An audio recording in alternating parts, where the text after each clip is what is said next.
Right, here we go. This is the last of the gum trees. Apparently all the others have come down in the right place. If the camera goes a bit shaky, it's because I'm running out the way. And we've just got to watch because Rich is going to drive and pull it when it starts to come down to make sure it doesn't hit the power lines or the workshop.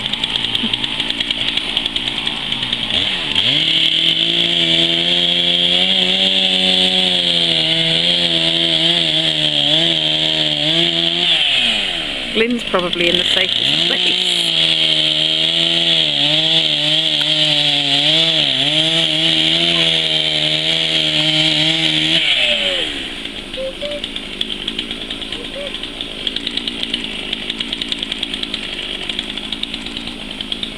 Alright, here we go, maybe.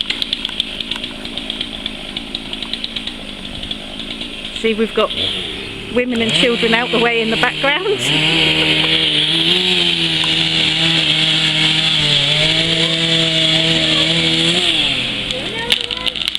Yeah. Oh my goodness! Whoa! Look at that!